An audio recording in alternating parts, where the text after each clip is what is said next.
Osayi, Apostle Orokpo. Damn, this nigga, he offed me. I mean, he made me realize that, yes, I know the only one who has tried to journey back to the time before the Spirit. I mean, if you want to reason God, you find that your brain can shut down. That entity is just too amazing. Hi, Marahado Vakiza, Elianda Franase, Boronde Zavakida, Barakida. You know, Christians don't understand the privilege they have. Because in Christ we have a way back into Him that was, Him that dwells before time began. That's the journey of existence. Have you contemplated for a second that before the beginning God was? Where was God? Before the spirit realm was created, where was God? That means God lived in Himself. So God is the house of God and God is God. And then He also further explained Adam and Eve and God and the garden not really being, the garden is like a spiritual realm but still on this earth.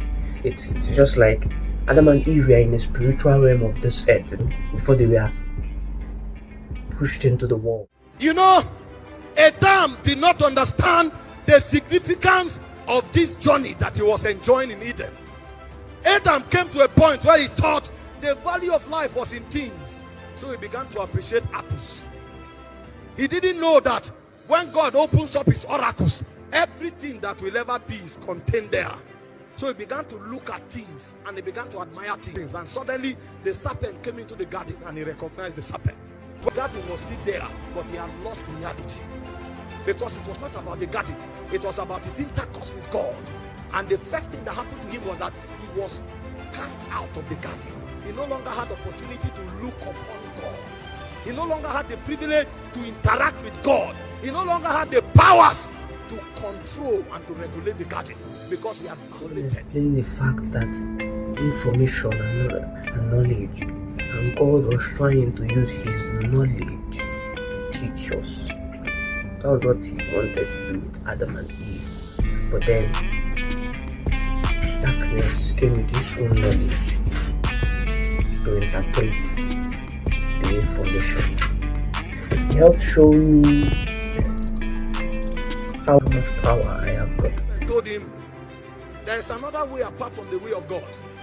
There's another channel you can achieve what you are laboring to achieve. There's another way of becoming like God. This route you are taking is too long. Come, let me show you another route. And introduce the code of rebellion into creation. And the man fell. A new government had been introduced that is contrary to the government of God. Thought was not there before.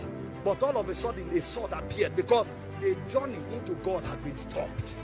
And the man was cast from the garden. Since you desire other things, go and seek them. When you are done seeking them, you will discover that all things is vanity. Apart from Elohim, everything you have is vanity.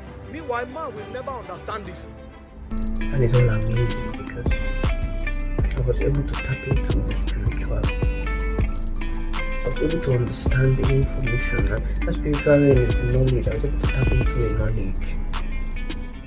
He inspired me in a way that I believe that, yes, what I am writing is correct. Made me realize that, yes, I am not crazy because when I was writing this book, I asked God, whoa, am I crazy? Yo? Have you not noticed that when you have what you are looking for desperately, all of a sudden it loses value? The moment it enters your hand, it loses value. Because nothing has value until it is captured in God. If it is not captured in God, the verdict has already been passed. It said it is vanity upon vanity. All amounts to vanity. The only place you can look upon reality and continually admire it is in God. The man did not realize it. Apart from God is the path of death. Every time God is no longer in view, you have taken the journey of death. And that is why nothing satisfies again. Because the essence of man was designed to be satisfied by the continual infilling of God. every protocol that is set in place that provoked a departure from the presence, he said, when you are born again, you begin to live above that protocol. All of a sudden, you come back to that point again where intercourse is reestablished. Now, if you enter into God, you will discover there are three realities that governs the civilization of God. The first reality that governs the civilization of God is the will of God. The second reality that governs the civilization of God is the wisdom of God. The third reality that governs the civilization of God are the purposes of God. This is why your prayer can't change the will of God, because the will of God existed before you started praying. So your praying is correct when you align with the will of God, because that reality, it existed before all things. In fact, civilization emanated from that reality. Wisdom of God is superior to human's intelligence. So in the civilization of God, there's the wisdom of God. And in the civilization of God, there are the purposes of God.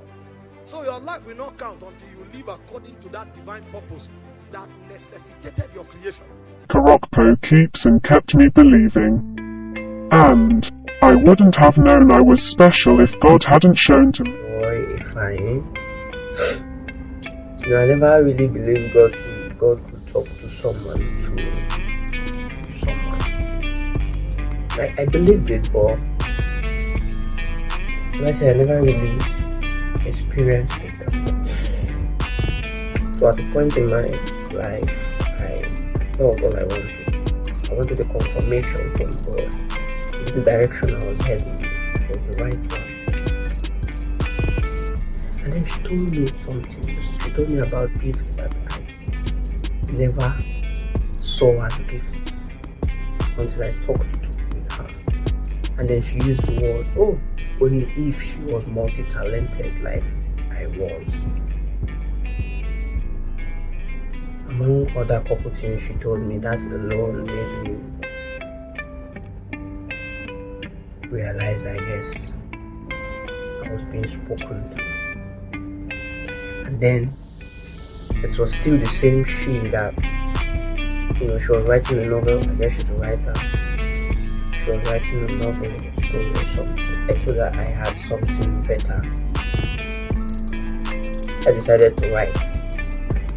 I decided to show her, okay. She asked me 1 or 4 times why haven't I written the better story I say I have or something like that. So that day I decided to prove her that yes, I know what I was saying and I don't know why. I just decided that day to write. And then I ended up writing till the next morning. It was insane. And then when I went back through what I had written, I was crazy. I was writing the story, that's a weird thing, but then it all changed. The whole music just changed, my whole direction, it just changed, and I found myself writing a book. And at the end, I had written 60 leaves, and then I was still insanely filled with more interpretations to write down. And it was crazy. It was crazy. It was one of the most insane experience I've experienced. This is joy Afani that made me start realizing my purpose, and thank to everyone reading this right now and to everyone being and doing good out there. God bless you all.